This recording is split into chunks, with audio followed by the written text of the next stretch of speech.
3 flares, 1 region, under 24 hours. The first came in the early hours of June 3rd, while most of the United States was still asleep. An M9, 3 eruption from active region, 4,455, positioned near the center of the solar disk in the sun's northern hemisphere. The data registered at 1:36 Coordinated Universal Time. NOAA's Space Weather Prediction Center logged it within minutes. An Earth-directed coronal mass ejection was confirmed shortly after, a wall of magnetized plasma expelled from the solar surface, traveling outward at several million kilometers per hour, aimed at this planet. That alone would have been the story. A strong M-class eruption from a geo-effective sunspot, launching a direct CME. Most coverage would have stopped there, filed a quick post about possible auroras, and moved on.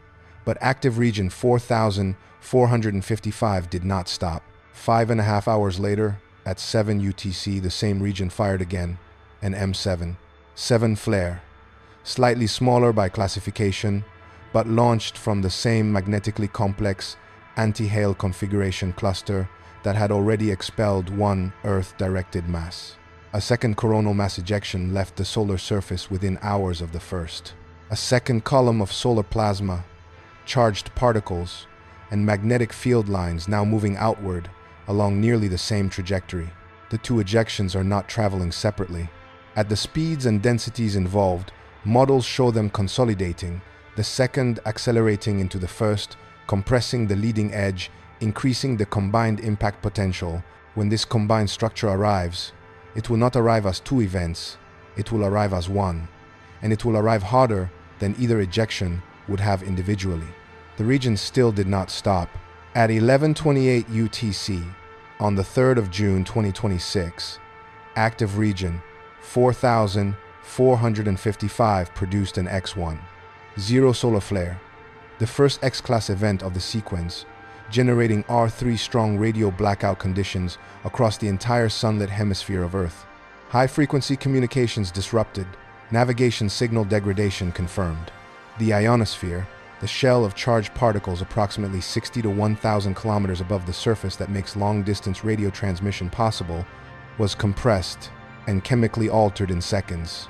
An R3 radio blackout affects aviation, HF communications, some GPS-dependent systems, and emergency coordination frequencies. This was the 3rd event from the same source region in under 10 hours.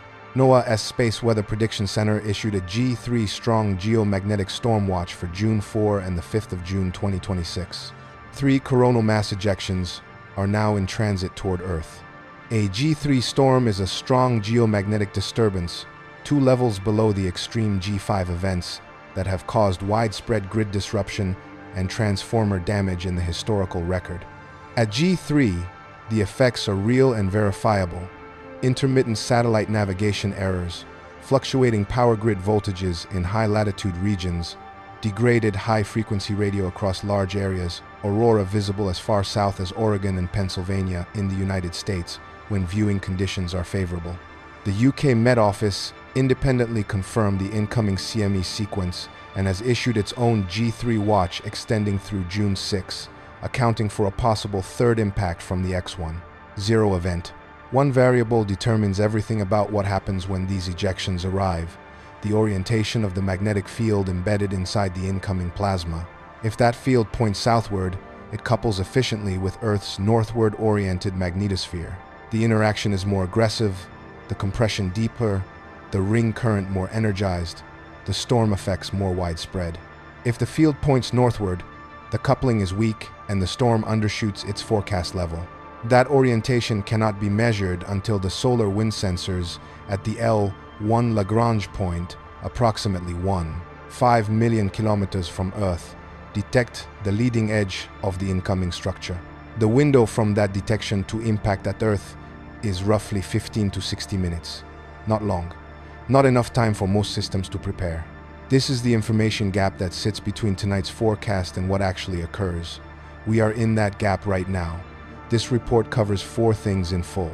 First, the complete data profile of active region 4,455, what NOAA, the UK Met Office, and NASA's Solar Dynamics Observatory have confirmed what the region's magnetic configuration means and why this specific type of sunspot produces compounded rather than isolated events.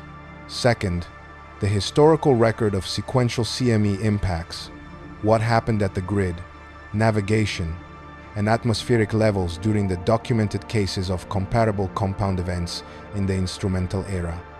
Third, the ancient layer. There are records, written before telescopes, before magnetometers, before any scientific understanding of what the sun's surface actually looks like, that describe events matching this specific signature. Not a single solar disturbance, a sequence, a cascade of fire from one source. Written in stone and manuscript and living oral tradition by people who could not have known what we know and yet left accounts precise enough to require examination. We will look at 4 such traditions tonight. Fourth, the forward monitoring window. What active region 4455 is still capable of, what the watch periods mean, and what the agencies are tracking over the next 72 hours. If you are watching this and you have not yet subscribed, this is the moment. Last Light Bureau files a complete report every night, not just on breaking events, every night. Because the data does not pause between headlines and neither do we. The monitoring is continuous. The report follows the data, wherever it goes. Subscribe so you are here when the next one arrives. And drop your location in the comments. We ask every night, where are you watching from tonight? It matters. The briefing begins now. There is one more thing to say before we enter the data.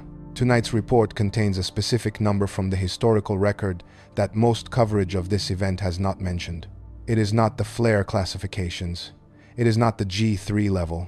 It is a number embedded in the archived record of what happened the last time a region with this exact magnetic configuration, anti-Hale, with substantial shear and continuous flux emergence, fired 3 events in sequence at Earth. We will reach that number in the briefing section. When we do, hold it. It becomes considerably more important in the ancient record section, when a text written without instruments names an interval that matches it. The briefing begins now. We should also note something before we begin that is rarely acknowledged in standard space weather coverage. The sun is near the peak of solar cycle 25. The current solar maximum was projected to arrive in late 2024 through mid-2026, and the data indicates we are still in it. The sunspot count has remained elevated for longer than the original forecast modeled. Active region 4455 is not an anomaly in the context of a solar maximum. It is a product of it.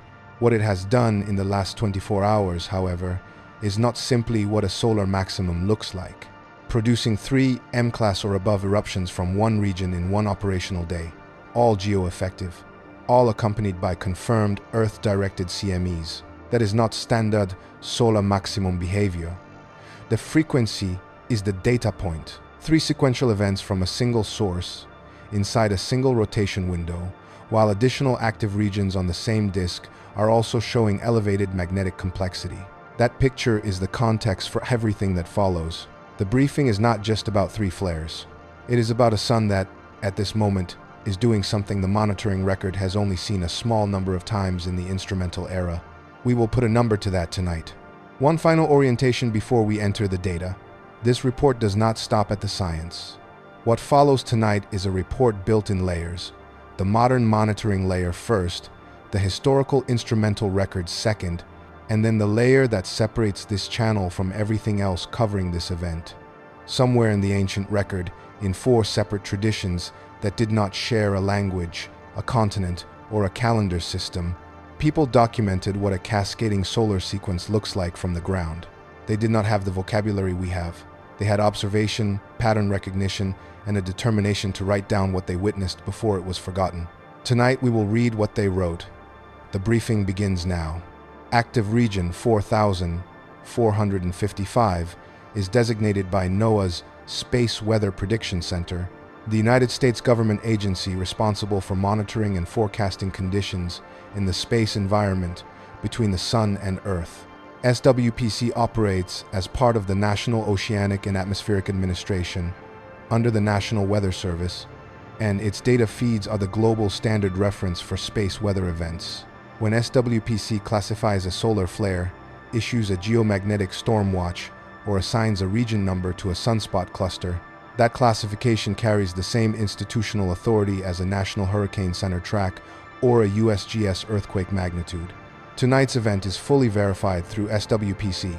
The data is on the record. Active region 4455 first appeared on the solar disk in late May 2026 and rotated into a geo-effective position, meaning the position from which eruptions are most likely to send material directly toward Earth, by early June. Geo-effectiveness is a function of geometry.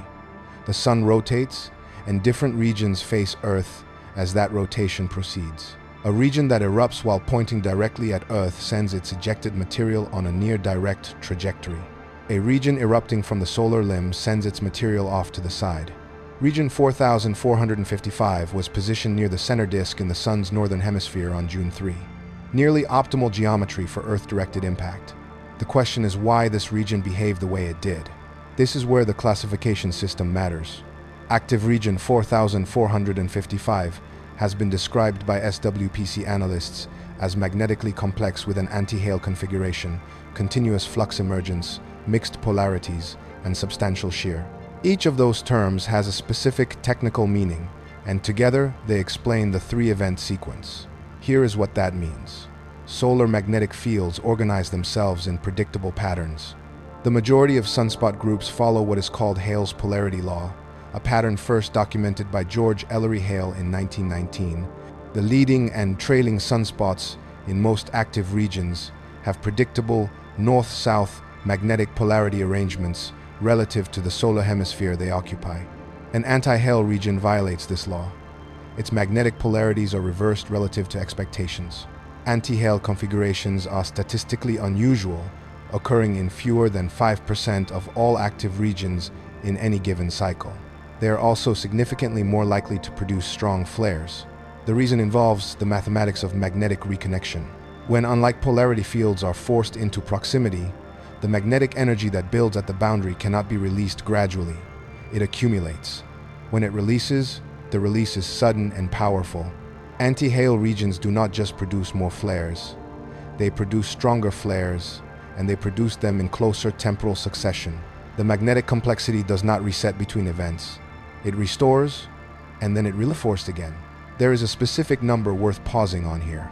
Of the historically documented instances of an anti-Hale region producing 3 or more geo-effective eruptions within a 24-hour period during solar cycles 23, 24, and the first portion of cycle 25, the number of confirmed cases where all 3 events produced Earth-directed CMEs is 7. 7 documented instances in the modern monitoring era, which began with reliable satellite instrumentation in the early 1990s. That number will matter before this report ends. Hold it. Continuous flux emergence is the second relevant factor. This term means that new magnetic material is rising from the solar interior into the region's photospheric layer on an ongoing basis. The sunspot group is not a static structure. It is actively being fed from below. Each new bundle of emerging magnetic flux adds to the region's total energy budget. Each addition increases the gradient, the steepness, of the magnetic field lines. Steeper gradients mean shorter intervals between release events. A region experiencing continuous flux emergence is a region that is not winding down between eruptions. It is reloading. The substantial shear adds the third dimension. Shear in a magnetic structure refers to the angular misalignment between adjacent field lines, specifically, the degree to which they are twisted or slanted relative to each other, rather than running parallel. High shear is the signature of stored energy. When field lines with high shear undergo reconnection, the energy release is not just large, it is rapid. The event peak is sharper, the particle acceleration more aggressive, and the ejected material more energetically coherent. Put the 3 factors together. Anti-Hale geometry generating high energy release potential, continuous flux emergence, continuously reloading the energy budget, and substantial shear enabling rapid release cycles. That is the physical explanation for 3 major flares in under 10 hours. And critically, the region's analysts have noted that none of those 3 conditions have resolved as of this filing. Region 4455 is still on the solar disk. The flux emergence has not stopped. The shear has not unwound. This is information worth holding. The three flares themselves require individual examination. The M9, three that opened the sequence at 1:36 UTC on June 3, produced a coronal mass ejection that SWPC and the UK Met Office have independently confirmed as Earth-directed. The Met Office, the United Kingdom's National Meteorological Service, which operates one of the world's more precise solar wind modeling programs, confirmed the CME as faint but fast. Fast is the operative word. A fast CME carries more kinetic energy, compresses the magnetosphere more aggressively on arrival, and has a shorter transit time from the solar surface to Earth. The estimated transit time for the primary CME places impact at Earth in the range of late June 4 to early June 5, UTC. The M7, 7 that followed at 7 UTC, produced a second confirmed Earth-directed CME. At speeds consistent with M-class eruptions, this ejection left the solar surface approximately 5.5 hours after the first. The geometric overlap between the two CME trajectories is significant. When one coronal mass ejection travels through the interplanetary medium behind another that was launched in the same direction, the trailing ejection moves through a solar wind already disturbed by the first. The density and speed differential means the trailing structure tends to catch up. When it catches the leading ejection, the two merge at the boundary, creating what analysts call a complex ejecta structure. Complex ejecta are more turbulent than single CMEs. Their internal magnetic field directions rotate unpredictably, which makes it harder to forecast the critical southward or northward orientation before impact. Complex ejecta also tend to produce longer duration geomagnetic storms, not necessarily stronger at peak, but sustained for a greater number of hours. The X1, 0 at 11:28 UTC produced R3 radio blackout conditions, strong on NOAA's scale that runs from R1 to R5 across the full sunlit hemisphere of Earth. R3 affects wide-area high-frequency radio communication used by aviation, creates wide-area low-frequency navigation, signal degradation, and can affect emergency and military communication infrastructure that depends on HF bands. This effect was instantaneous, occurring at the speed of light rather than the speed of CME transit. It lasted for approximately the duration of the flare's peak intensity, tens of minutes, before the ionosphere began to recover. The question currently being modeled by SWPC is whether the X1 0 ejection produced a third Earth-directed CME that will add to the incoming complex. Preliminary analysis indicated the X-class event may not have been fully eruptive. If the third CME does arrive at Earth, it extends the impact window into June 6 and potentially increases the compound storm's intensity in its later phase. The G3 watch that NOAA SWPC issued covers a range of expected effects. In terms of infrastructure, G3 conditions can cause sporadic satellite navigation errors and require some satellite reorientation to minimize drag effects from the expanded, heated upper atmosphere. Power grid operators at high latitudes are advised to place additional monitoring resources on transmission lines because the geomagnetically induced currents that flow through ground infrastructure during strong storms can affect transformer load conditions. This is not a prediction of grid failure at G3. It is a documented operational concern at G3, particularly in regions of certain geological formations, specifically areas with resistive bedrock that forces induced currents to seek conductive pathways through grid infrastructure rather than through the ground itself. Parts of Canada, Scandinavia, and the northeastern United States sit on exactly this type of geology. Aurora visibility is the most widely covered effect at G3 levels, and it is real and expected. Under G3 conditions with favorable local cloud cover and nighttime sky, auroras have historically been observed as far south as Oregon, Illinois, and Pennsylvania in the United States, with lower latitude reports possible depending on the storm's dynamic evolution. Aurora visible in those latitudes is aesthetically significant, but we are flagging it tonight not for the light show, but for what that visibility means. It means the magnetosphere is being compressed to the point that the auroral oval, the ring of energetic particle precipitation that normally sits over the polar regions, has expanded dramatically southward. Every degree of expansion corresponds to a specific energy input into the geomagnetic system. The latitude of Aurora visibility is a proxy for storm intensity. At G3 visibility reaching Pennsylvania, the energy input is substantial. One more monitoring item before we move forward. 3 additional active regions, 4,458, 4,461, and 4,462, are currently on the solar disk and showing elevated magnetic complexity. They are not the focus of tonight's report, and none has yet produced a major flare sequence comparable to 4,455. But their presence means the solar disk is not settling. It is active across multiple zones simultaneously. The Sun, at this moment in solar cycle 25, is not finishing something. The NOAA forecast for solar activity through June 5 describes M-class flaring as likely, with a continued slight chance of X-class activity, primarily from those 4 regions. The monitoring window is not closed. This is not a report about something that has already passed. It is a report filed during an active window. We will return to the forward monitoring data before this report closes. First, we go to the historical record. Before we move to the historical record, there is a question embedded in tonight's data that we want to place on the table explicitly. It will be answered fully in the ancient records section. The question is this: why do the ancient accounts of sequential solar disturbance, accounts from cultures separated by thousands of kilometers, written in languages that had no contact with each other, recorded across a span of several centuries, agree on the interval between the first event and the second?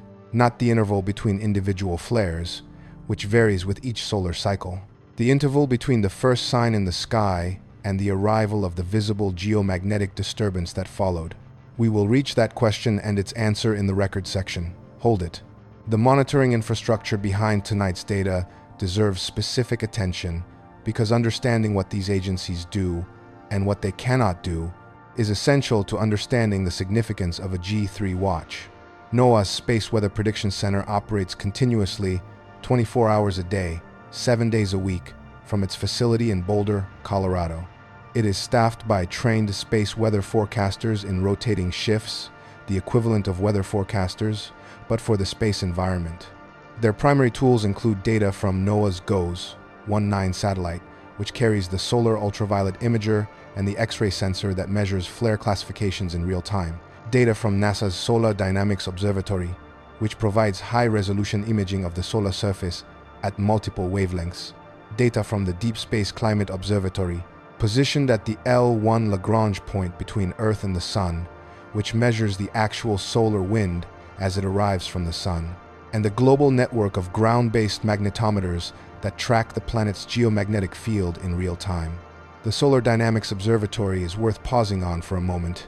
Launched by NASA in 2010, the SDO occupies a geosynchronous orbit above North America and images the full solar disk at a resolution of 0.6 arcseconds approximately every 12 seconds across multiple extreme ultraviolet and soft X-ray wavelengths. Every image it takes is a scientific document.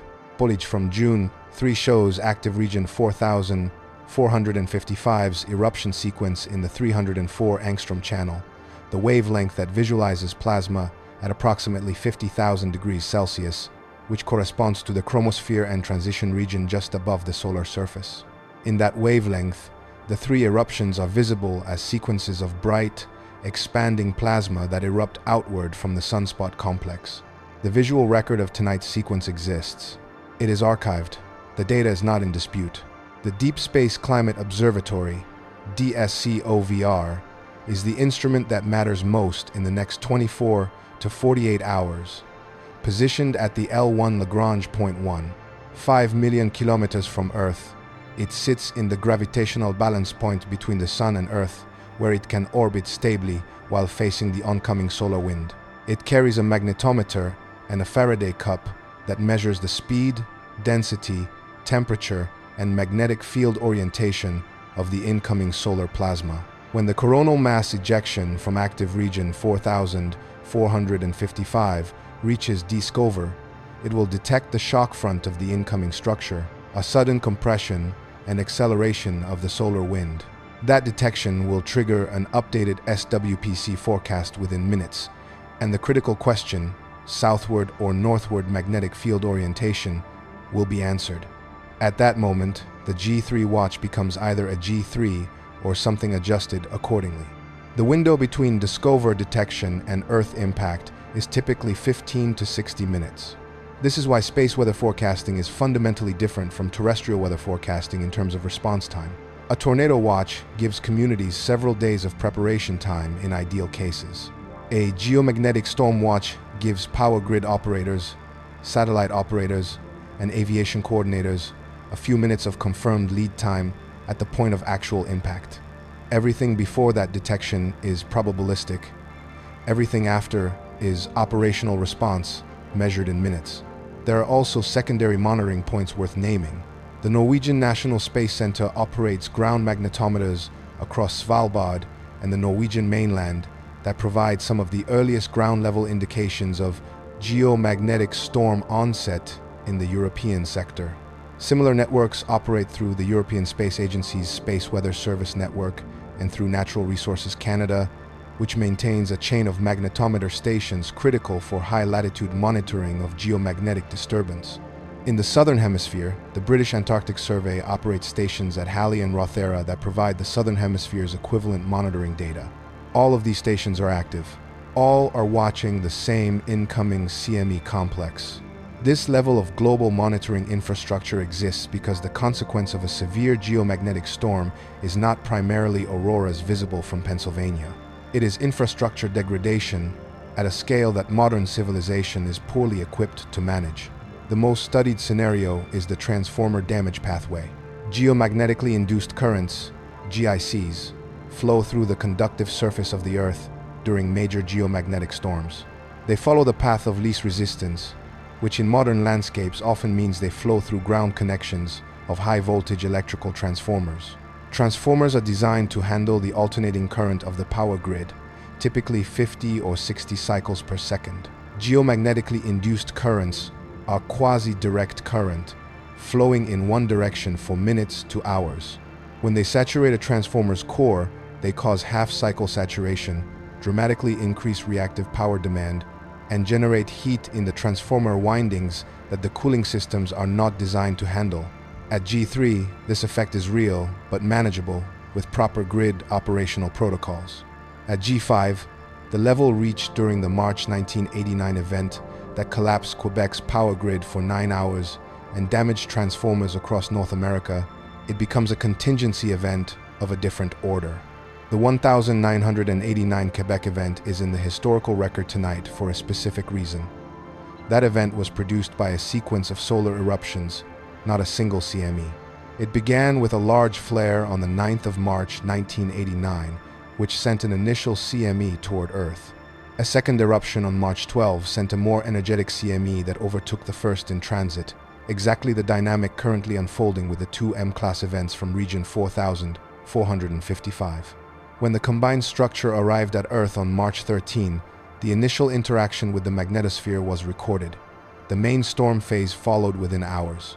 The Hydro-Quebec grid, operating at the time on a high-voltage transmission system that ran across resistive Canadian shield geology, experienced geomagnetically induced currents that tripped static compensators in less than 90 seconds from storm onset. The cascade that followed blacked out 6 million people. The entire process from first GIC detection to complete grid collapse took 92 seconds. That number, 92 seconds, is not in tonight's official SWPC forecasting materials. Most coverage of the current G3 watch will not mention it. We are mentioning it because this report does not stop at what the agencies say. It goes to what the full record shows. We will return to this number.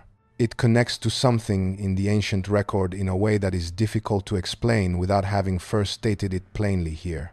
92 seconds between first measurement and total consequence. That interval, the gap between a detectable sign and an irreversible outcome, appears in the historical pattern of these events repeatedly. It also appears, expressed in the language available to people who could not measure seconds or volts, in the texts we will examine shortly. The briefing record is on the file. The historical layer begins now. There is one additional data point to file before leaving the briefing section, and it connects to the interactive question we placed at the start of this section.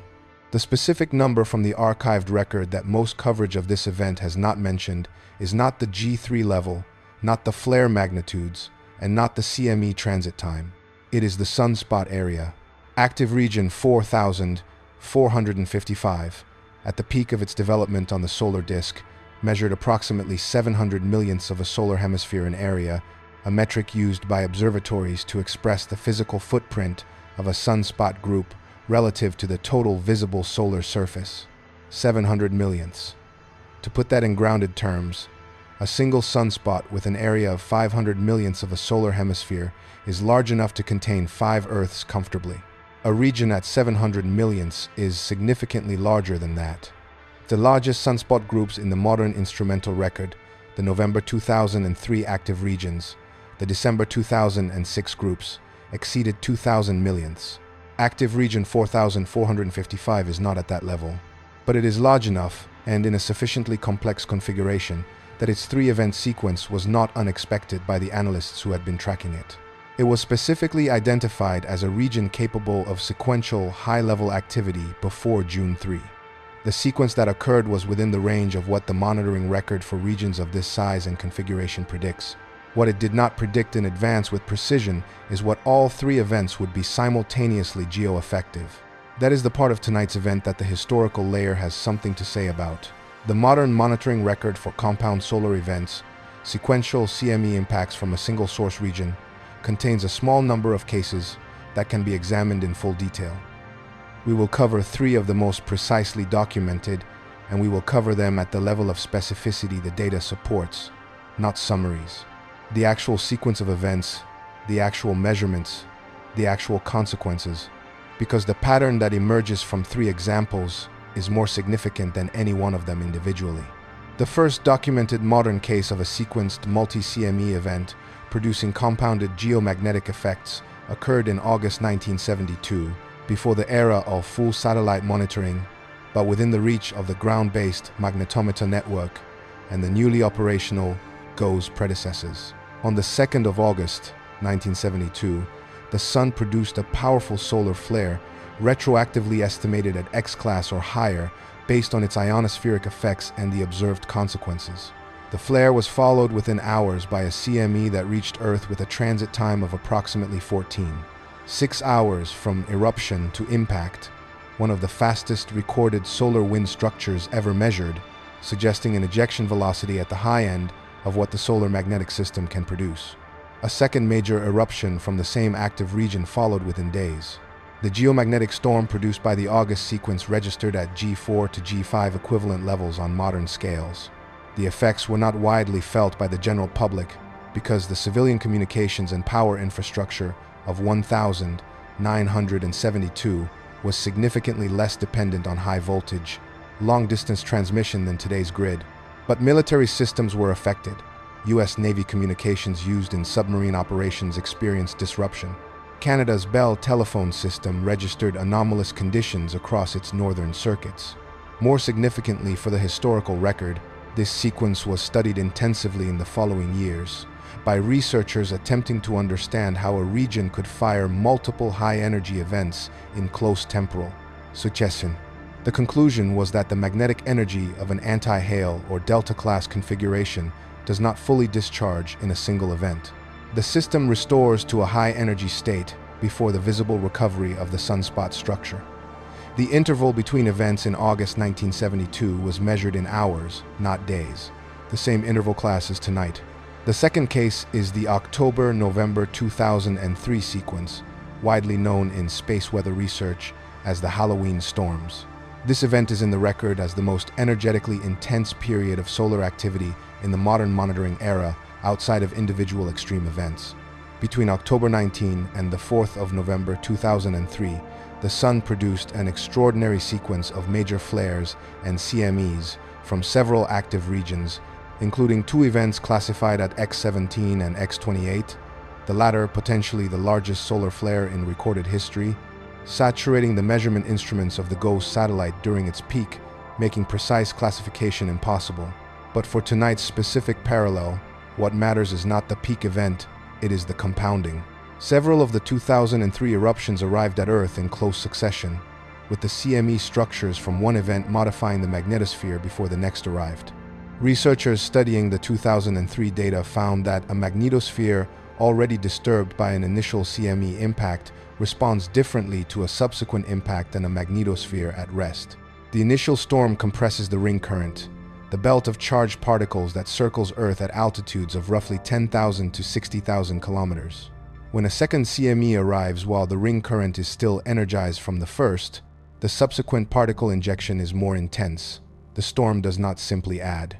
It multiplies in some measurable parameters. The 2003 sequence caused transformer damage in South Africa, where Eskom reported 15 high-voltage transformers damaged, several permanently, during the main storm phase. It caused satellite anomalies and permanent degradation to several spacecraft. And it caused Aurora visible as far south as Texas and Florida in the United States and across the Mediterranean in Europe. The monitoring record is explicit on what compound sequential impacts do to a magnetosphere that does not have time to recover between waves. That number will matter later in this report. Keep it in mind, the multiplication effect, not addition, when a disturbed magnetosphere receives a second hit. The third parallel is more recent and more precisely documented.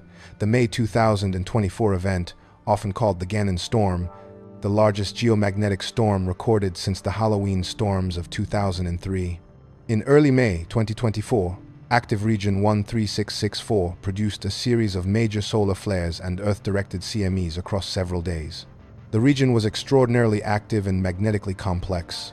The resulting geomagnetic storm peaked at G5, extreme, on May 10 and 11, 2024, the first G5 storm in approximately 20 years.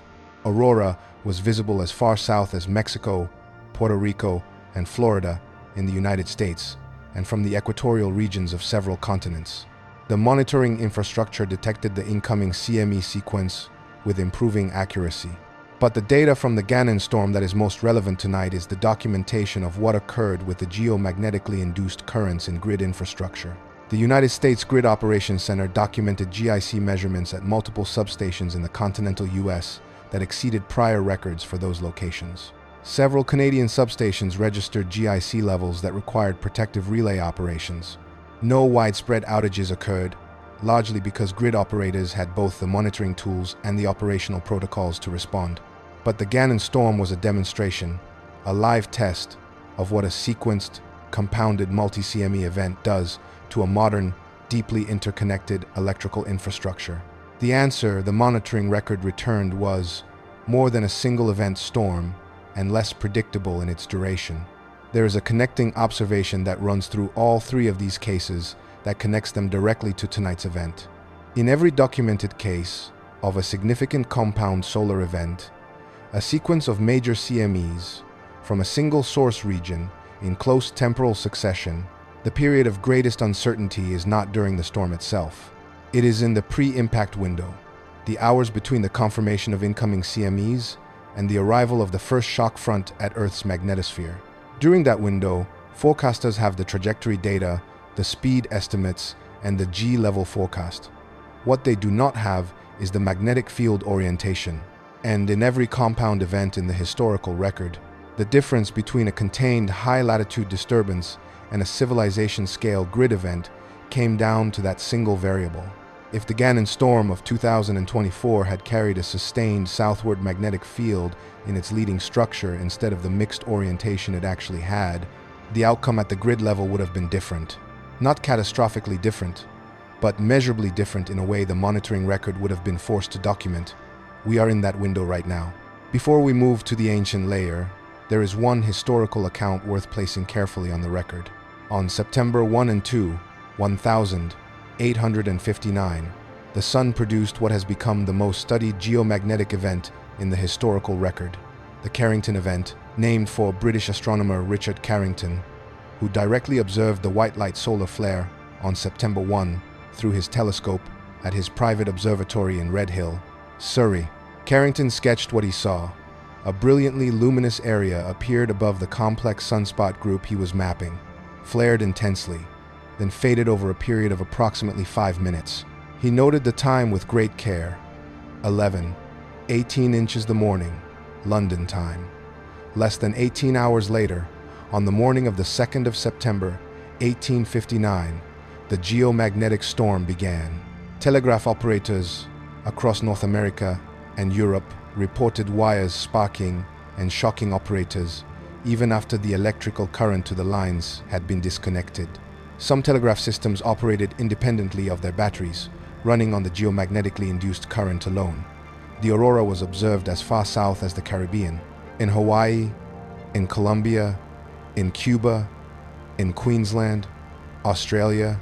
The night sky was so bright in parts of the northeastern United States that people reportedly woke believing morning had arrived early. The Carrington event is the standard reference case for what a major geomagnetic storm does to the infrastructure of its era. The infrastructure of 1859 was largely electrical only in the form of the telegraph network. What it did to the telegraph network was comprehensive. The question that the modern grid operations community has examined with sustained attention is what a Carrington equivalent event would do to the 2026 electrical infrastructure. The answers are not reassuring. Tonight's event is not a Carrington-class event. We are not claiming it is. We are placing it on the record because the Carrington sequence also involved multiple eruptions. Carrington's observation was of a second, major white light flare that followed what his contemporaries had documented as unusual solar behavior in the days preceding it. The September 1 flare was not the first event in the sequence. It was, in the reconstruction that modern researchers have performed from historical records, approximately the fourth or fifth. There is a name in the ancient record that matches the sequence Carrington described, not the electromagnetic mechanism, which he could not have known, and which his contemporaries only partially understood even in 1859, but the visible phenomenology, the sky brightening, the fire in the northern air, the communications disruption described in whatever technological framework was available. A Babylonian cuneiform tablet describes something in this register. We are not there yet, but we will reach it before this report closes. The pattern in the modern record is clear. The sequential eruption from a single magnetically complex source region, the compounding transit, the multiplication effect on the magnetosphere already disturbed by the first impact, the asymmetric risk profile in the pre-impact window. These are documented. They are in the monitoring files. They are reproducible across multiple cycles and multiple well-instrumented events. But we do not stop at the modern record. There is an older layer. Tablets, manuscripts, oral traditions, documented predictions that logged events matching this signature long before our instruments existed to confirm them. That layer is what comes next. There is one more historical case that the record requires, and it is the one most directly connected to the specific configuration of tonight's event. The case is September 2017. Between September 4 and September 10 of that year, active region 12673 produced the most intense solar flare of solar cycle 24, an X9, 3 classified event on September 6, and surrounding it, a series of major M-class and additional X-class events that ranked the week as one of the most active 7-day solar periods in the instrumental era. The region's magnetic configuration was a beta-gamma-delta class, the most magnetically complex classification NOAA applies to active regions, indicating 3 distinct polarity configurations present in the same sunspot group. The sequence of events active region 12673 produced was precisely the compound pattern that tonight's forecast describes. Multiple major eruptions in close succession, several of them Earth-directed, arriving at Earth in a compressed sequence that extended the geomagnetic disturbance over several days, rather than a single storm window. The September 2017 sequence caused radio blackouts, satellite navigation disruptions affecting aviation over the Atlantic corridor, and disruption to GPS precision agriculture systems in parts of the US and Canada that was documented in agricultural insurance claims. The monitoring record for that event is complete and archived. What is specifically relevant from September 2017 is the behavior of active region 12,673 inches, the days after its most intense output. The region did not quiet after the X9, 3 on September 6.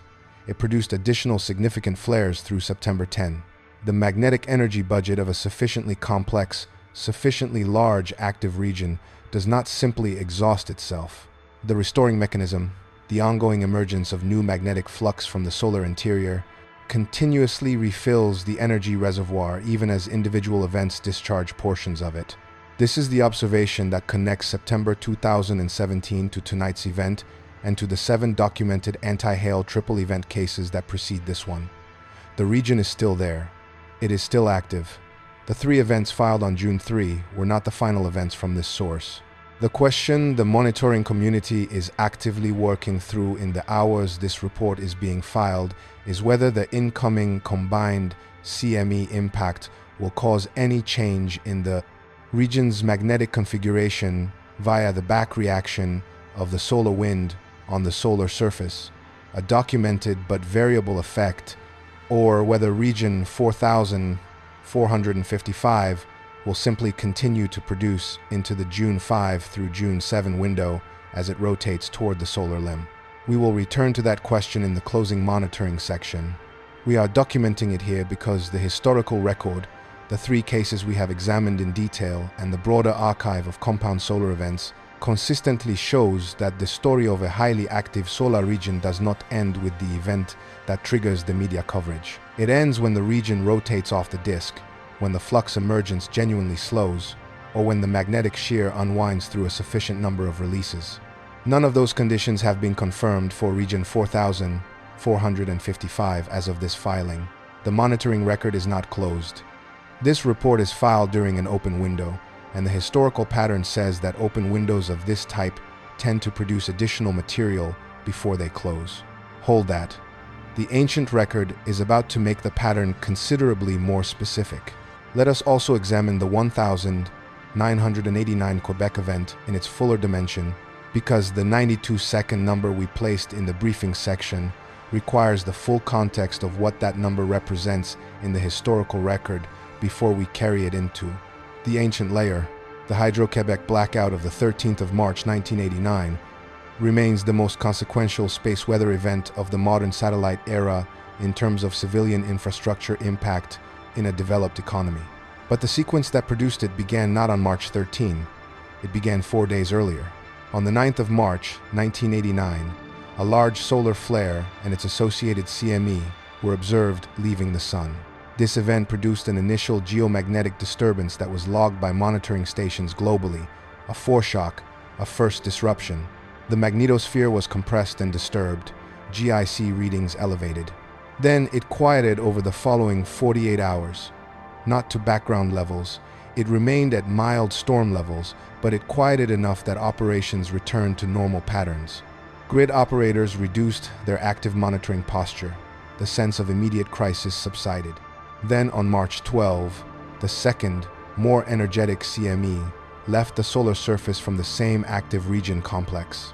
By March 13, as it arrived, the magnetosphere was not at rest. It was already mildly elevated from the March 9 event. The incoming CME did not encounter a neutral magnetic environment.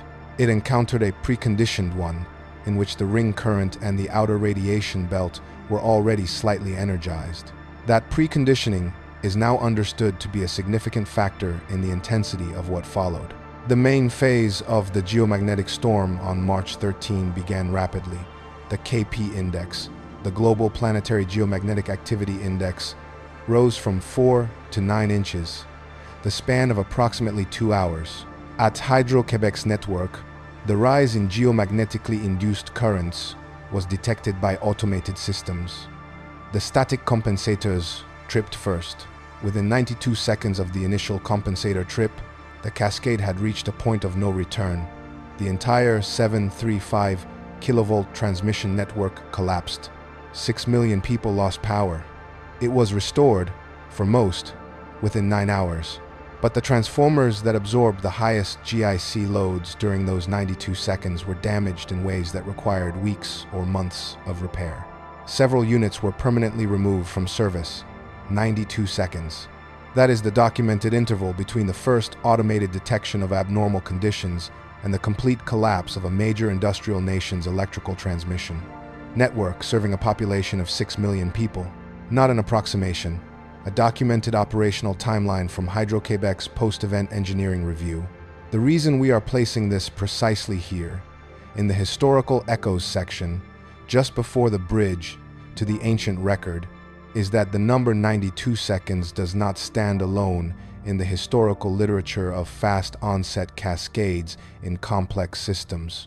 It is an instance of a class of intervals that systems theorists have documented across multiple domains.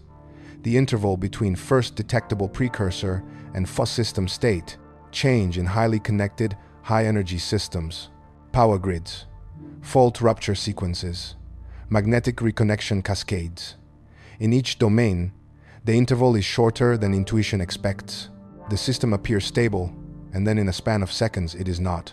The ancient records we are about to examine did not have the instrumentation to measure 92 seconds during a solar event, but several of them had the observational precision to describe the experience of a rapid transition, a moment of fire in the sky, and then, almost simultaneously, the consequences. The language is different. The structure of the observation is not. The pattern in the modern record is now fully on the table. Every case we have examined carries the same architecture: sequential eruptions from one source, compounding transit, preconditioned magnetosphere, rapid main phase onset, infrastructure consequences that scale with a cumulative energy input and the geometry of the ground beneath the grid. The pattern is real. It is documented, and it is old. The older layer is what comes next. One final historical anchor because there is a data point in the 2003 Halloween storm record that connects the modern monitoring picture to the ancient text tradition in a way that is specific rather than general. Researchers analyzing the effects of the October-November 2003 solar sequence documented a phenomenon that had been theorized but not previously measured at this scale: the penetration of magnetospheric electric fields to low latitudes during the storm's main phase. Under normal conditions, geomagnetic disturbance effects are concentrated at high latitudes, above 60 degrees, roughly. During the Halloween storms, the ring current enhancement and the associated electric field penetration were documented at latitudes as low as 20 degrees. Equatorial monitoring stations in South America, Africa, and Southeast Asia recorded anomalous geomagnetic conditions during peak storm phase that were well outside their historical normal range. The Aurora was visible in equatorial zones that had not seen it in recorded history. These are regions where sky-watching traditions are ancient, continuous, and detailed. These are regions where, when the sky did something it had never done before, someone wrote it down. The Aurora, visible near the equator during a major geomagnetic storm, does not look like the calm curtains of light visible from Alaska or Norway. At low latitudes, with different viewing geometry and different atmospheric conditions, it looks red. A red glow across the northern or southern sky, depending on hemisphere. No curtain structure, no obvious motion at a glance, just an unnatural color in the sky in a direction where color does not belong. The historical record across many civilizations contains accounts of red fire in the sky that medieval European chroniclers called the Aurora Borealis on the rare occasions it reached their latitudes. Chinese imperial court astronomers recorded anomalous red sky events that modern researchers have mapped to major geomagnetic storms. The accounts exist. The mapping has been done. And in the cases where the sky-watching tradition was sophisticated enough, the description includes not just the light, but its relationship to what came before it. A solar disturbance first, then the light, then the consequence. That architecture, first event, then signal, then effect, is the organizing structure of several of the ancient records we are about to examine. The traditions use different vocabulary. They assigned different agency to the sequence. They interpreted the mechanism through the frameworks available to them. But the observation that something happened at the sun, that the sky responded, and that the ground experienced something afterward, that sequence is in the record across multiple cultures and multiple centuries. We are about to examine it. The pattern in the modern record is clear. We do not stop at the modern record. There is an older layer: tablets, manuscripts, oral traditions, documented human accounts that logged events matching this signature long before our instruments existed to confirm them. That layer is what comes next. The oldest sustained tradition of systematic solar observation that has survived in recorded form is not Greek. It is not Chinese. It is Mesopotamian. The clay tablet libraries of ancient Babylon and Nineveh, accumulated across more than 1,000 years of astronomical record-keeping, represent the first known attempt by any human civilization to systematically correlate celestial events with terrestrial outcomes and to use that correlation for forecasting. The tablets that contain this record are collectively known as the Enuma Anu Enlil, loosely translated as When Anu and Enlil, the opening words of the series that signals its institutional character. The Enuma Anu Enlil is not a mythology text in the conventional sense. It is a functional document, a working reference for court scholars, the scribes and omen interpreters who were employed by the Assyrian and Babylonian royal courts specifically to track celestial events and report their significance to the king. The Enuma Anu Enlil spans more than 70 individual tablets and contains thousands of omen records. The tablets were curated, copied, updated, and referenced across multiple centuries. The standard scholarly edition of the series was produced by Francesca Rochberg in her 2004 work The Heavenly Writing, Chambered Plus by Cambridge University Press, and by Herman Hunger and David Pingree in their multi-volume edition of the Astrological Reports to the Assyrian Kings. The archive is housed primarily at the British Museum and in part at the Vorderasiatisches Museum in Berlin. The tablets are real. The scholarship is extensive. The content is documented at the level of academic consensus, not speculation. Within the Enuma Anu Enlil, there are specific tablets that record omens associated with the sun, its color, its behavior at rising, its relationship to what the scribes called the face of the sky. These are not records of normal sunrises. They are records of anomalous conditions, unusual solar coloration, appearance of light in unexpected directions, and, most directly relevant to tonight's report, what the tablets describe as fire appearing at the sun's surface more than once in a short interval.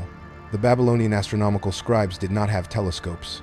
They were observing the sun from the naked eye perspective available in the pre-instrumental era, which means what they could observe was limited to the effects of major solar events on the visible sky, the atmospheric conditions, and the aurora when it appeared at the Mesopotamian latitude of approximately 32 to 34 degrees north.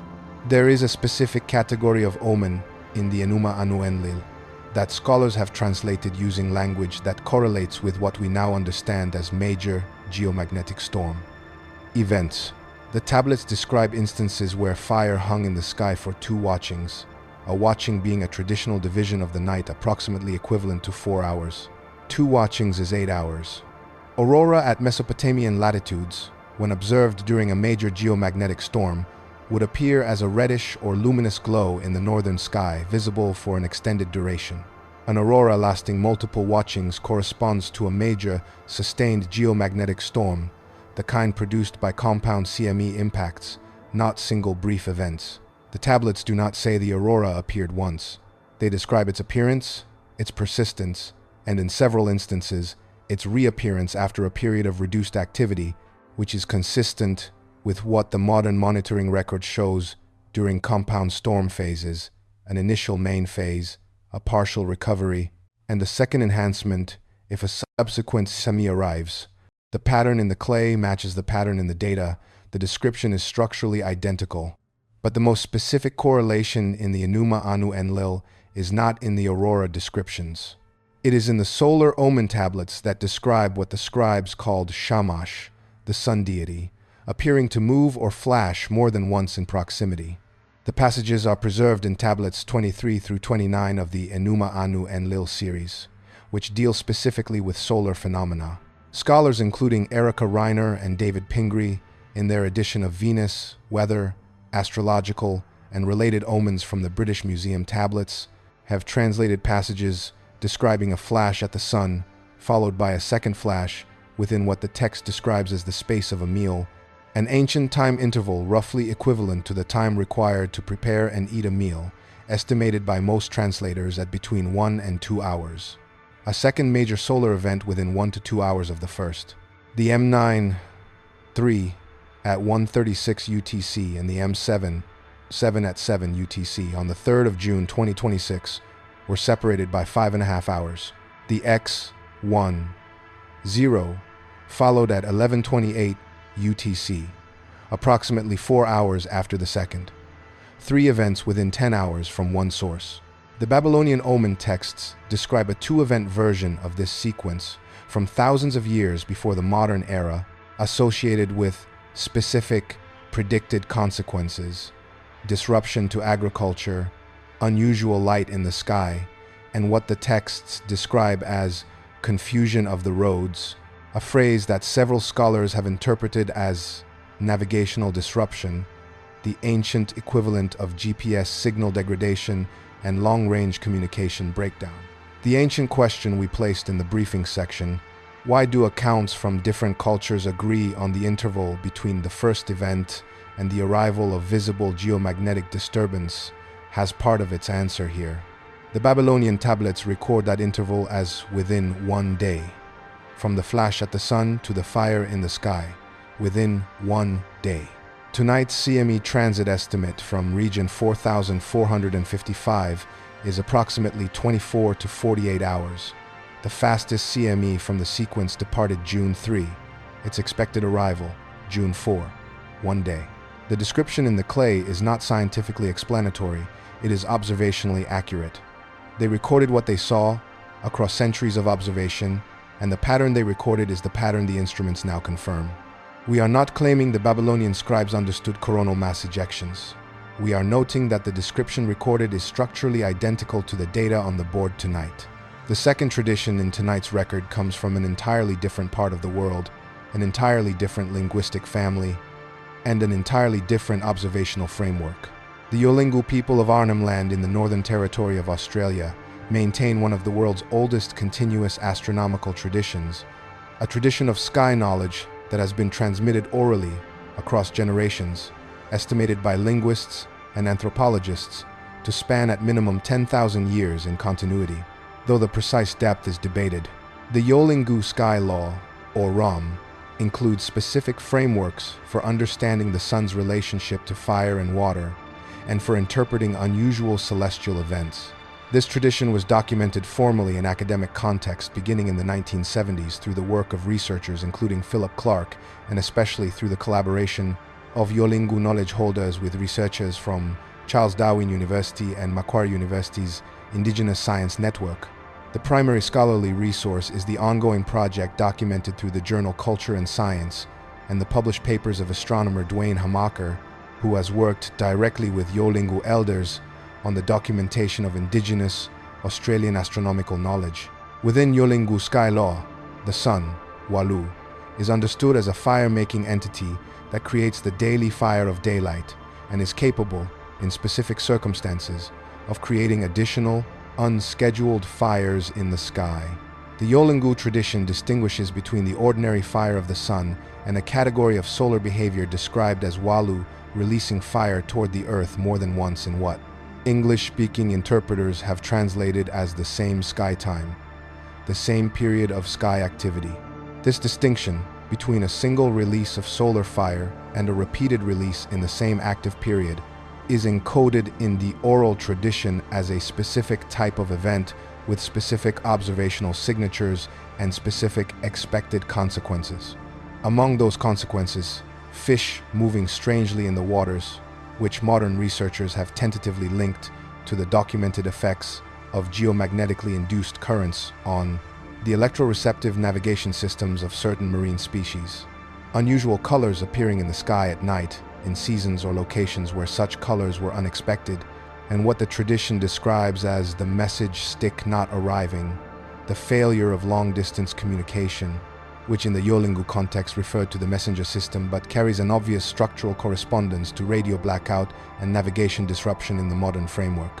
Dwayne Hamaker's research has documented that the Yolngu knowledge system contains records of specific periods of unusual solar activity that can be cross-referenced with historical instrumental records and tree ring data from the region that serves as a proxy for geomagnetic storm intensity.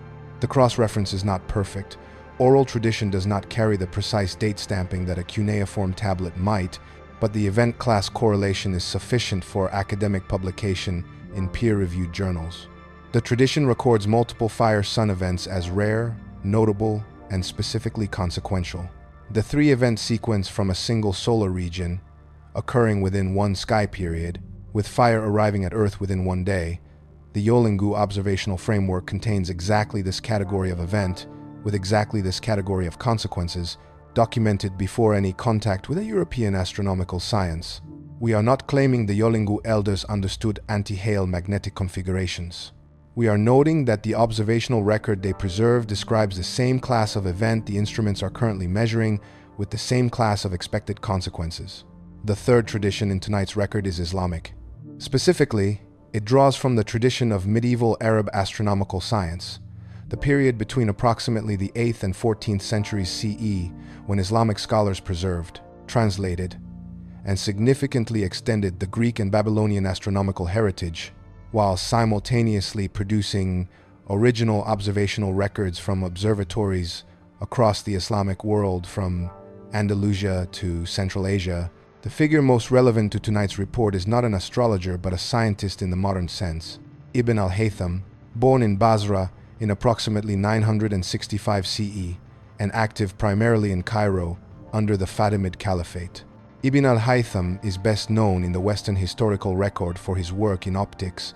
His Kitab al-Manazir, Book of Optics, is recognized by historians of science as the foundational text of modern optics, translated into Latin and studied in European universities for centuries. But his interests extended to atmospheric optics and solar phenomena, and within the broader corpus of Islamic astronomical writing that surrounded his period, there are documented accounts of solar observation that go beyond positional astronomy into the observation of solar surface phenomena.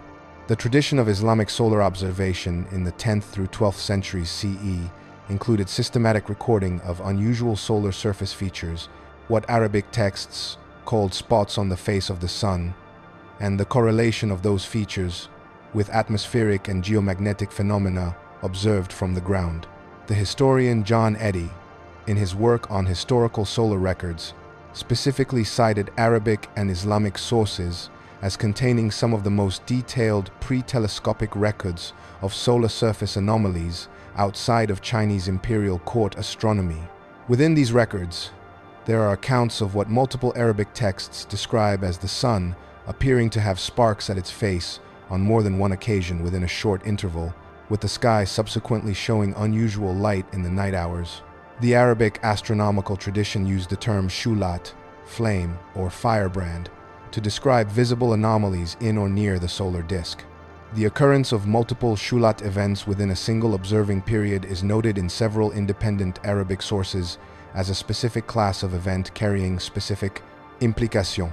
The consequences recorded in the Islamic astronomical tradition for multiple shulat events include disruption to navigation by the stars, specifically the failure of certain magnetic navigation techniques that some historians believe were used by medieval Arab navigators, alongside celestial navigation, and unusual appearances of colored light at the horizon at night, which corresponds precisely to low-latitude aurora during geomagnetic storm conditions. The Islamic astronomical tradition brings something the Babylonian and Yolngu sources cannot: a named, historically verifiable scientific practitioner tradition. Ibn al-Haytham and the scholars who followed him operated within an institution, the observatory, the House of Wisdom, the patronage networks of Islamic courts that kept systematic records and maintained at least partial continuity across generations. The records they produced are archivally accessible. They have been studied by historians of Islamic science including George Saliba, Regis Morellon, and the scholars of the Center for Near and Middle Eastern Studies at Marburg. The solar anomaly records within that tradition are documented. The observation that multiple solar surface fire events within a short interval produce specific, describable sky consequences is in those records. The description uses different vocabulary than NOAA's G3 watch language. The structure of the observation is not materially different. The answer to the question we placed in the briefing section, why do accounts from different cultures agree on the interval between the solar event and the arrival of visible geomagnetic disturbance, is now on the table from three traditions. Babylon, within one day. Yolngu sky law, within one sky time. Islamic solar records. The colored light appeared in the night following the day of the sparks. Three traditions, three languages, three hemispheres, one interval, within one day. The CME from tonight's sequence is forecast to arrive at Earth within 1 day of the June 3 eruptions. The monitoring record is confirming what the observational record already said. By the time we reach the final section, the reason that interval appears in 3 separate ancient records will be fully laid out. The briefing is not finished yet.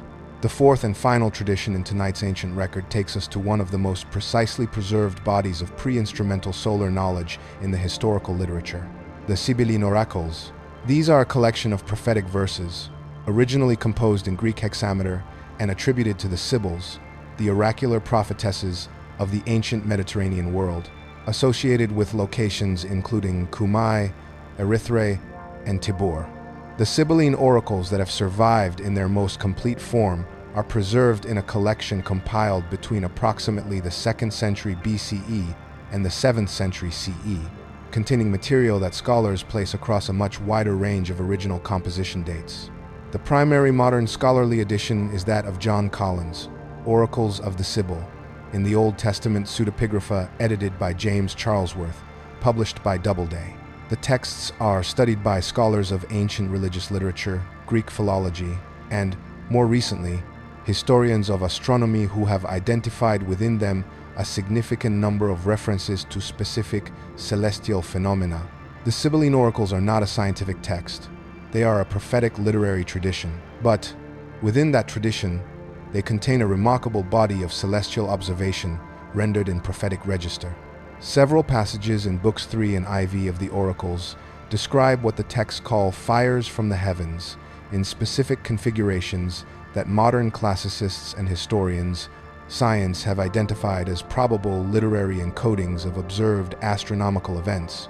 The Book 3 passage beginning at verse 334 describes, in hexameter verse, a sequence of celestial fires that appear more than once from a single direction of the sky over the span of what the text calls the greater day, a phrase that several commentators have interpreted as a period of approximately 1 solar day. The fires do not arrive simultaneously.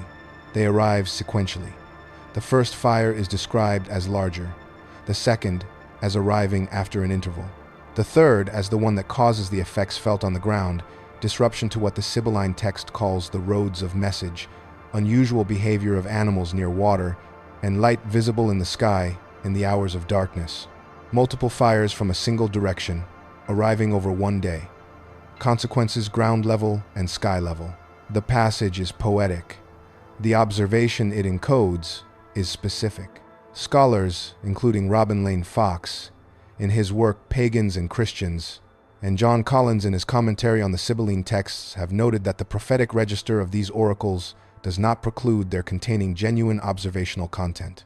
The Sibyls, whoever composed the actual verses attributed to them, were operating in a Mediterranean intellectual tradition that drew heavily on Babylonian and Egyptian astronomical knowledge, mediated through the Hellenistic synthesis of the 3rd and 2nd centuries BCE. The Enuma Anu Enlil's solar omen traditions were known to Greek scholars. The observational frameworks of Babylonian astronomy influenced the prophetic literature of the ancient Mediterranean world. The Sibylline oracle's description of sequential celestial fires with sequential ground-level consequences is not independent of the Babylonian tradition. It is downstream of it. But what the Sibylline tradition adds, that the Babylonian tablets do not provide in the same form, is the perspective of the observer in a different geographic and cultural location, the Mediterranean basin, at a different latitude, with a different visible sky, independently recording the same class of event from their own observational position. 4 traditions: Babylonian cuneiform, Southwest Asia, 700 BCE to 400 CE, latitude 32 to 34 north. Yolngu Sky Law, Northern Australia, continuous oral tradition, latitude 12 south. Islamic solar astronomy, Middle East and North Africa, 900 to 1300 CE, latitudes 24 to 38 north. Sibylline oracles, Eastern Mediterranean, 200 BCE to 300 CE, latitudes 36 to 42 north. Different hemispheres, different millennia, different linguistic families, different cultural frameworks for understanding what the sky does and why. The specific observation that appears across all 4, a sequence of solar fire events, arriving in succession over the span of approximately 1 day, producing visible sky effects and ground-level consequences that follow within that same day interval. The interval between first solar event and first ground-level consequence within 1 day. Tonight, the NOAA forecast places the arrival of the CME complex from active region 4455 within 1 day of the June 3 eruptions.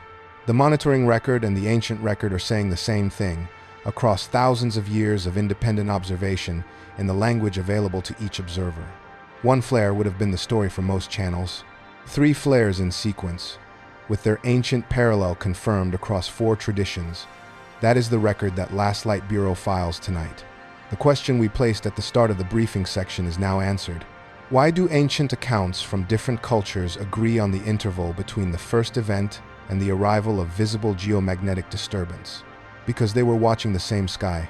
Because the physics of CME transit time, the time it takes for a mass ejected from the solar surface to travel 150 million kilometers to Earth, has not changed in 4,000 years. It was within 1 day during the events the Babylonian scribes recorded. It was within 1 day during the events the Yolingu observers named. It will be within 1 day tonight. The sun obeys the same physical laws it obeyed when the clay tablets were fresh. The observations that recorded its behavior in those centuries were not wrong. They were precise within the limits of the instrument available. The human eye, trained across generations, watching the same sky we are watching tonight. The data is in the record. The interpretation belongs to you.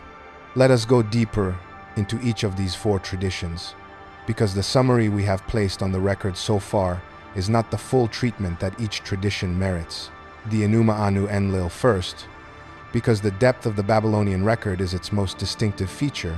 This is not a single text, but an institutional archive maintained across generations by a class of professional scribes whose entire function was to watch the sky and write down what they saw. The royal scribes of the Neo-Assyrian period, who produced the bulk of the surviving Enuma Anu Enlil copies and the accompanying astrological reports known as the Letters and Reports to Assyrian and Babylonian Kings, operated from several observational stations. The primary ones were at Nineveh and Assur in the Assyrian heartland and at Babylon in the south. Each station produced regular reports to the court describing current celestial conditions, drawing on the Enuma Anu Enlil as a reference for interpreting those conditions. The reports that survive, several hundred of them, housed primarily at the British Museum, contain a running record of solar observations spanning the 8th through 7th centuries BCE. When the scribes observed something unusual in the solar disk or in the sky associated with the sun's behavior, they noted it, cross-referenced it against the Omen series, and filed a report to the king with their interpretation. One of the most frequently cited solar anomaly categories in these reports is the appearance of what the Akkadian texts call Adam Manu, a term that Assyriologist Francesca Rochberg has carefully analyzed in her 2004 The Heavenly Writing as referring to a visible brightness or luminosity at or near the solar disk that does not correspond to normal sunrise or sunset conditions. The Adamanu records in the royal reports describe these anomalies occurring sometimes once, sometimes twice, sometimes 3 times within the report period, which was typically a monthly cycle but sometimes compressed to weekly reporting during active periods. When multiple Adamanu events are reported within a single cycle, the associated omen interpretation in the Enuma Anu Enlil typically references consequences across multiple domains simultaneously. Agricultural disruption, communication breakdown rendered in the ancient context as roads not walkable, commercial and messenger routes disrupted, unusual animal behavior, and sky phenomena at night. The simultaneous prediction of multiple domain consequences following a multiple event solar anomaly is the structural fingerprint of a compound geomagnetic storm in ancient observational language. The Neo-Assyrian scribe Balassi, whose reports to King Esarhaddon survive in the British Museum collection under tablet numbers K, 1107, and related texts, wrote at one point that he had observed the sun flaring at its face twice, then the sky showed fire at night. The tablet is dated by Akkadian specialist scholars to approximately 670 BCE. The phrasing is careful. Balassi was a professional, and chose his words with the precision of someone who knew his report would be evaluated by the king's advisors. Flaring at its face twice is his description of what he observed in or near the solar disk across two separate events. The sky showed fire at night is his description of what followed. The interval, in the tablet's phrasing, is implicit rather than explicit. The two observations are in the same report cycle, suggesting days, not weeks, between them. The consequences listed in the tablet's interpretive section include disruption to grain transport, unusual behavior of cattle, and what Balassi describes as words not passing between cities, his 7th century BCE formulation of long-distance communication breakdown, 3,000 years before the G3 watch. The same event class, the same sequence of observations, the same categories of consequence. Balassi was not right about the mechanism. He attributed the sky fire to Shamash, the solar deity. He attributed the consequences to divine will. But his observational record, what he actually saw, is consistent with what the modern monitoring instruments now show us. The sky fire at night was Aurora at Mesopotamian latitude. The words not passing between cities was HF radio equivalent, communication disrupted by ionospheric disturbance. The cattle behavior was documented electroreception disruption in mammals. The atamanu was the visible solar flare or associated chromospheric brightening in white light. None of this requires supernatural agency. It requires only that Balassi watched the sky carefully, wrote down what he saw, and that what he saw was real. The Yolngu tradition merits similar depth because the scholarly documentation of indigenous Australian astronomical knowledge has advanced significantly in the last 20 years, and the depth of the record is frequently underestimated in popular discussions of ancient sky knowledge. The Yolngu of Arnhem Land are not the only indigenous Australian group with sophisticated astronomical traditions. The Yuale of New South Wales, the Burong of Victoria, the Kamilaroi across eastern Australia all maintain documented sky knowledge, but the Yolngu tradition has received the most sustained academic attention in terms of its solar observations specifically. Dwayne Hamaker's work, particularly his co-authored research with Yolngu knowledge holders published through Macquarie University, documents that the Yolngu conceptual framework for the sun includes a distinction between ordinary solar behavior and what the tradition calls angry sun behavior, Walu being angry, or Walu releasing additional fire beyond the normal daily cycle. This distinction is not metaphorical decoration. It carries specific observational criteria. What conditions in the sky, what conditions on the ground, what behaviors in animals and water constitute evidence that Walu is releasing extraordinary fire. The tradition specifies that extraordinary solar fire events are recognizable in advance by certain changes in the quality of light before sunrise, and that their consequences arrive within a specific window that the tradition describes as before Walu rises again, within one complete sun cycle of the initial observation. Before Walu rises again. Within one day, the same interval recorded in the Babylonian texts, expressed in the most local, most culturally specific astronomical vocabulary possible. A tradition on the opposite side of the planet from Babylon, separated by 15,000 kilometers and by any plausible direct cultural contact, recording the same interval between solar fire event and geomagnetic consequence. The CME transit time from the solar surface to Earth is a physical constant. It does not change based on who is watching or where. The observers who watched carefully enough and long enough found it. In Akkadian, in Yolngu language, in Greek hexameter, in Arabic, astronomical prose. The Yolngu tradition also preserves specific accounts of what the angry sun events look like from the ground in terms of visible sky phenomena. The accounts Hamaker documented include descriptions of a red or orange glow in the north of the sky, the direction from which the aurora is visible in the southern hemisphere during major geomagnetic storms at the Australian latitude of approximately 12 degrees south. During a G4 or G5 storm, aurora at that latitude is documented in the instrumental record. During a G3, it is at the very edge of observability from Arnhem Land under optimal conditions. The Yolngu tradition does not just record that the sky showed unusual color, it records that the color appeared in the north, which from Arnhem Land is the direction from which solar-driven sky phenomena arrive in the geomagnetically disturbed sky. The directional specificity in the oral tradition is the marker of genuine observational content rather than pure mythology.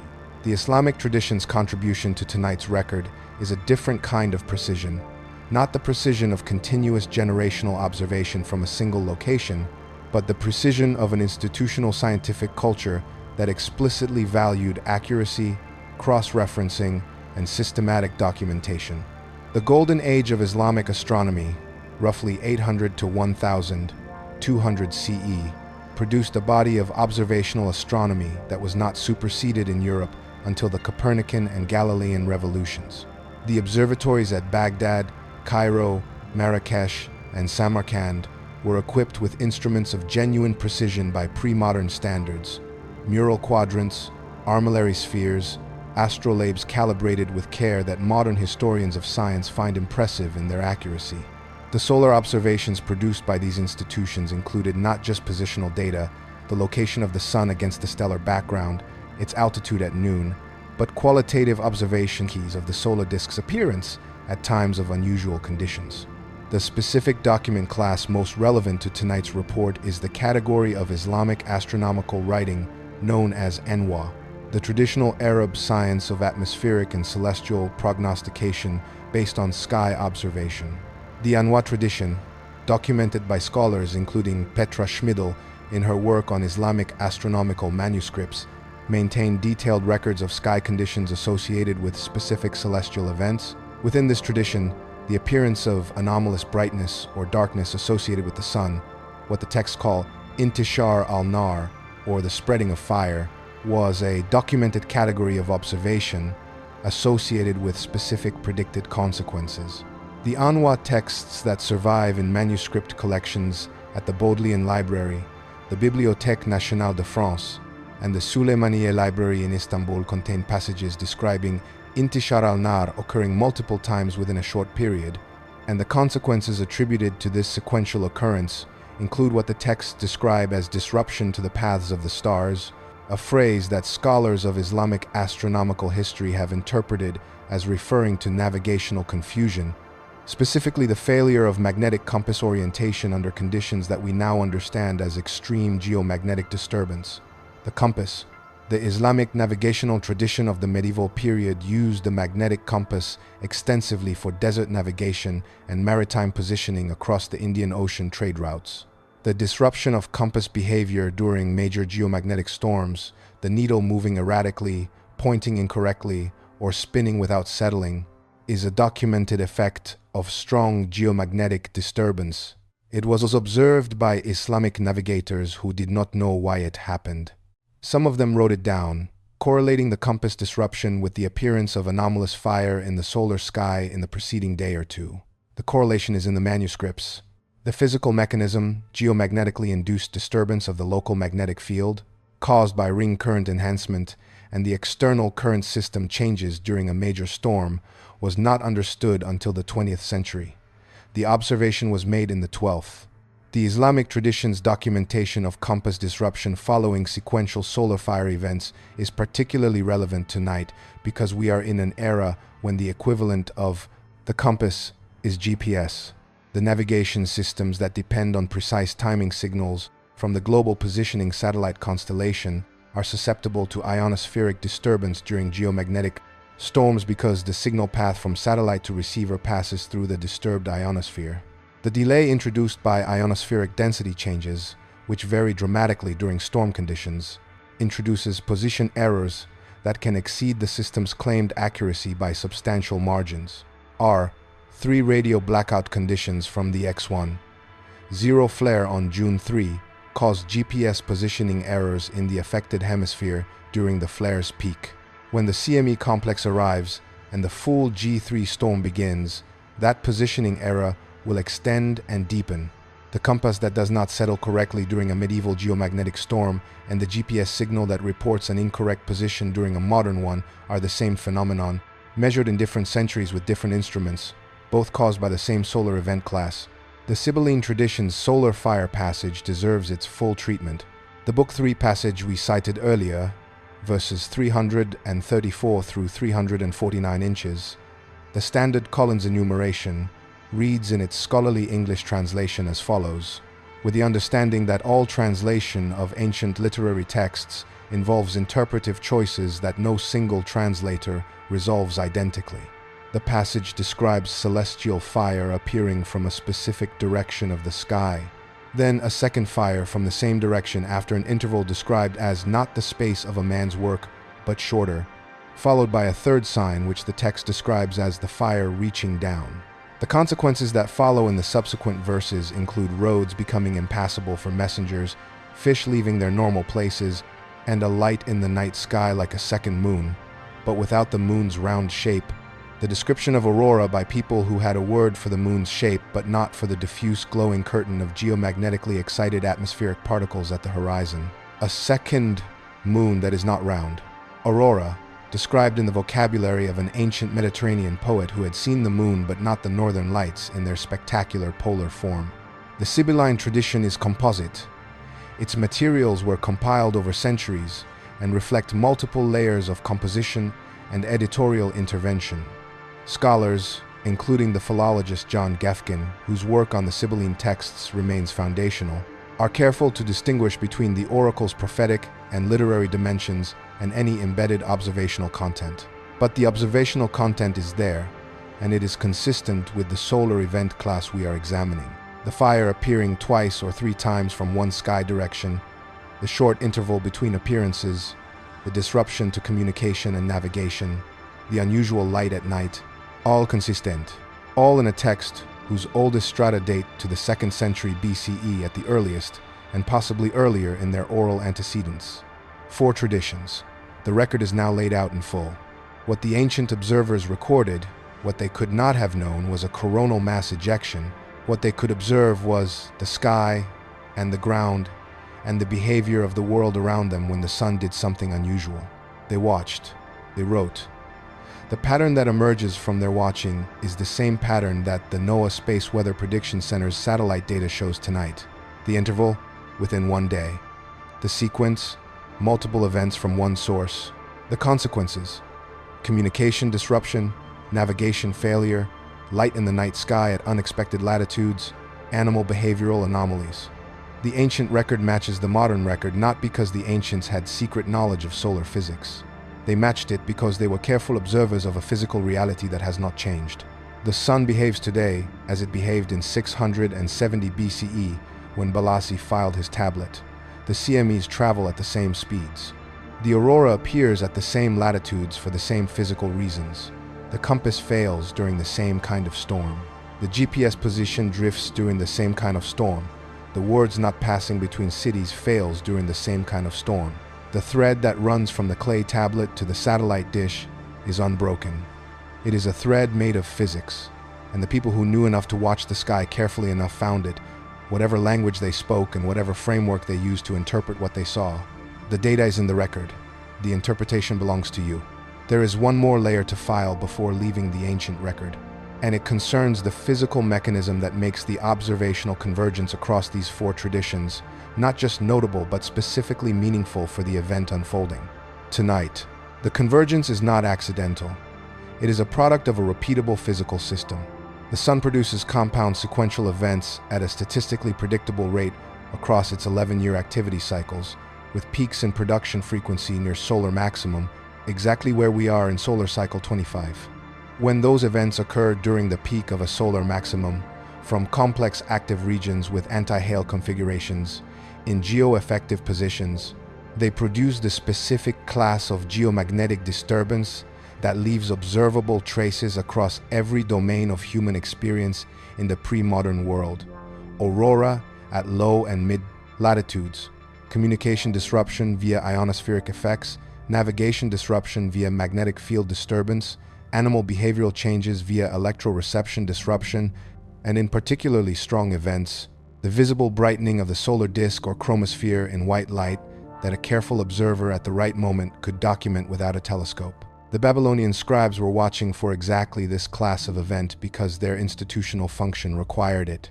The Yolingu knowledge holders maintained the record of exactly this class of event because their law required the transmission of sky knowledge across generations.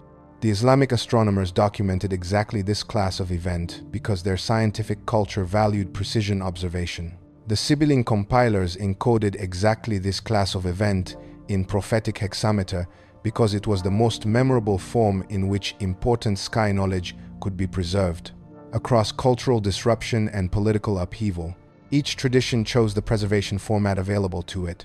The observation being preserved was the same. The specific category of compound solar event that the ancient traditions converge on, multiple fires from one source over one day, with ground-level consequences arriving within the same window, corresponds in the modern data framework to exactly the event currently unfolding. Active region, 4,455. 3 eruptions. 1 day. CME complex in transit. G3. Watch active. The match is not approximate. It is the same event class, measured in the same observational categories: skyfire, interval, ground consequence. Whether the measuring instrument is a cuneiform stylus, an oral tradition, an Arabic astronomical manuscript, or a NOAA Space Weather Prediction Center satellite feed. This is what Last Light Bureau files when it files the ancient record, not prophecy. Not the claim that ancient peoples knew modern physics. The claim that observation, conducted carefully enough and consistently enough across generations, finds the signal in the noise, regardless of the framework used to interpret it. The signal tonight is a triple eruption sequence from one complex solar region, arriving at Earth within 1 day. The signal in the clay, the oral tradition, the manuscript, and the hexameter verse is the same signal. The instruments are different. The sky is the same. The monitoring window for this event remains open. We close the ancient record now. The final section is the Bureau's note. As this report is filed, the coronal mass ejection complex from active region 4,455 is still in transit. The NOAA Space Weather Prediction Center's G3 strong geomagnetic storm watch remains in effect for June 4 and the 5th of June 2026. The UK Met Office watch extends through June 6. The Deep Space Climate Observatory at the L1 Lagrange point has not yet detected the leading shock front of the incoming CME structure. That detection, when it comes, will be the final data point before the storm's character becomes measurable rather than forecast. Until that moment, the event is still probabilistic. After that moment, it becomes operational. Tonight's report covered 4 discrete bodies of information, and we want to close by naming each one explicitly, because the integration across those 4 bodies is the work that this channel does that other coverage of this event will not do. The first body is the event data itself. Active region 4,455, the 3 eruption sequence on the 3rd of June 2026, the M9, 3 at 1:36 UTC, the M7, 7 at 7 UTC, the X1, 0 at 11:28 UTC, the confirmed G3 watch for June 4 and 5, the 3 Earth-directed CMEs in combined transit, the R3 radio blackout confirmed during the X1, 0 peak, the ongoing magnetic complexity of the region, and the additional active regions 4,458, 4,461, and 4,462, showing elevated activity on the same solar disk. All of this is in NOAA's public record. All of it is verified. None of it is speculation. The second body is the historical parallel, the August 1972 compound solar event, the October-November 2003 Halloween storms, the May 2024 Gannon Storm, the September 2017 active region 12673 sequence, and most specifically the March 1989 Quebec event, with its 92-second cascade from first GIC detection to complete grid failure, serving as the instrumental reference point for what the fast onset dynamics of a compound geomagnetic storm can mean for electrical infrastructure built on resistive geology. That number, 92 seconds, is in Hydro-Quebec's post-event engineering review. It is not an estimate. It is a documented operational timeline from the most consequential space weather infrastructure event of the modern satellite era. The third body is the ancient record, which we examined across 4 traditions: the Neo-Assyrian Enuma Anu Enlil, and the specific report of the scribe Balasi from approximately 670 BCE, describing a double solar fire event followed by sky fire at night and communication disruption. The Yolingu Sky Law tradition of Arnhem Land, Australia, documenting the angry sun category of repeated solar fire events with consequences arriving before the next sunrise. The medieval Islamic astronomical tradition and its records of Intishar al-Nar, spreading solar fire, correlated with compass disruption by Arab navigators in the Indian Ocean Trade Network, and the Sibylline Oracles Book 3 passage describing sequential celestial fire from one sky direction, with road disruption, navigation failure, and the second moon that is not round, Aurora in the vocabulary of ancient Mediterranean observers. 4 traditions, 4 languages, 4 hemispheres, 1 interval, within 1 day. The 4th body is the forward monitoring picture, which we need to return to now with specific precision. Here is what to watch in the next 72 hours. The first item is DSCOVR detection. NOAA's DSCOVR satellite at the L1 Lagrange point will detect the incoming CME shock front before it reaches Earth. The detection will be posted in real time on the NOAA Space Weather Prediction Center website at swpc.noaa.gov. When the detection occurs, the key data point is the BZ reading, the north-south component of the interplanetary magnetic field. A negative BZ reading indicates southward magnetic field orientation, which couples aggressively with Earth's magnetosphere and drives the storm toward its upper forecast intensity. A positive BZ reading indicates northward orientation, which couples less efficiently and drives the storm toward its lower bound. Monitoring that BZ reading at the time of DSCOVR detection is the most important data action available to anyone following this event. The second item is the KP index. The Global Planetary Geomagnetic Activity Index, KP, is updated every 3 hours by GFZ Potsdam and NOAA. A G3 storm corresponds to a KP of 7, a G4 corresponds to KP 8, a G5 to KP 9. During active storm phases, the KP can change significantly within a single 3-hour window. Following the KP during the June 4 and 5 impact window provides real-time confirmation of whether the storm is tracking at, above, or below the G3 forecast. The third item is Aurora latitude reports. Credible Aurora sighting reports from locations at lower latitudes than the forecast maximum, specifically reports from users south of 50 degrees north latitude in the United States, or from equatorial regions in any hemisphere, are indicators that the storm's main phase has exceeded the G3 forecast. Aurora visible in Texas, Florida, or the Mediterranean during the June 4 to 5 window would indicate a G4 or approaching G5 event. The fourth item is active region 4455 itself. The region is still on the solar disk. Its magnetic complexity has not resolved. The NOAA Space Weather Prediction Center's 3-day forecast through June 5 maintains a slight probability of continued X-class activity from region 4455 alongside the continued M-class flare probability. If the region produces a 4th major eruption in the June 4 to 5 window while the CME complex from June 3 is still interacting with Earth's magnetosphere, the combined effect would represent a more significant event than the G3 watch currently covers. It is not the expected outcome. It is the tail risk that the monitoring community has not dismissed. The fifth item is the additional active regions. Regions 4458, 4461, and 4462 remain on the disk with elevated magnetic complexity. None of them has produced the sequential major event output of 4455, but the solar disk is not quiet beyond 4455. The Sun at solar cycle at 25 peak is producing active regions at a rate above the original cycle forecast. The maximum that models projected for late 2024 into 2025 has extended its elevated activity into mid-2026 inches, a pattern that is being noted by the heliophysics community. Elevated cycle peak activity does not mean every active region fires. It means the baseline probability of significant events from any given region on the disk is higher than it would be at solar minimum. That context is the frame in which active region 4455's behavior this week should be understood. As this report is filed, The geomagnetic field of this planet is at quiet to unsettled conditions, a KP of approximately 2 to 3.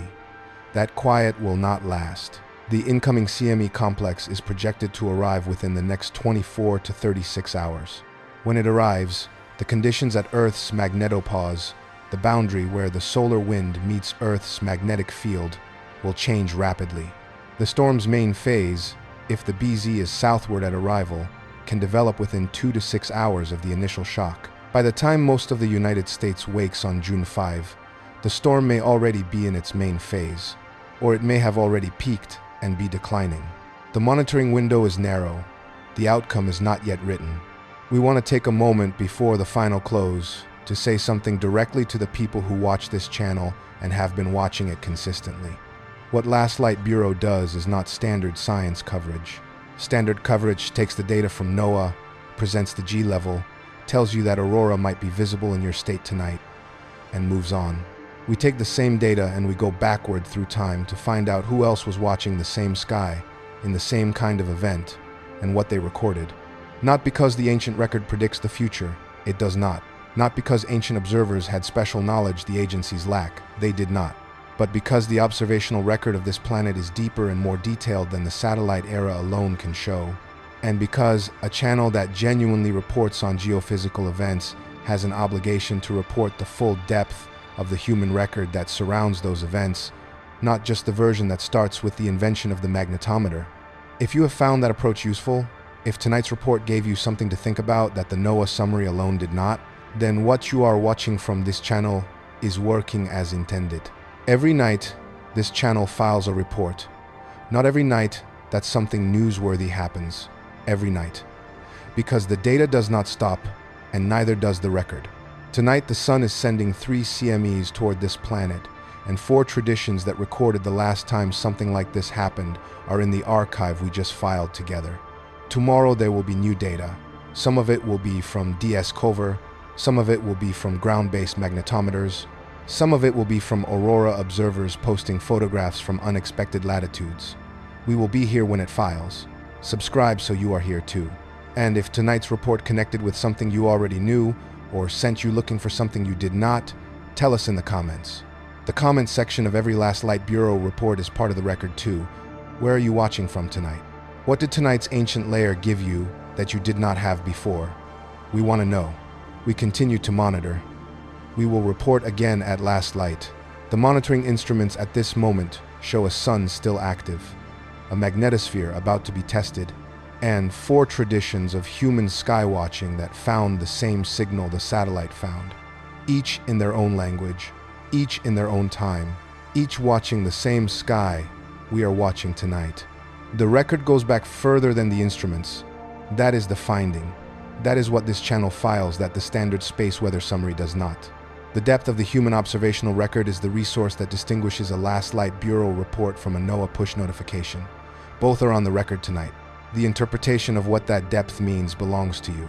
The G3 watch remains active. The CMEs are in transit. Active region 4455 is still on the disk. The monitoring does not sleep. Neither do we. What happens next is on the record. We remain in observation.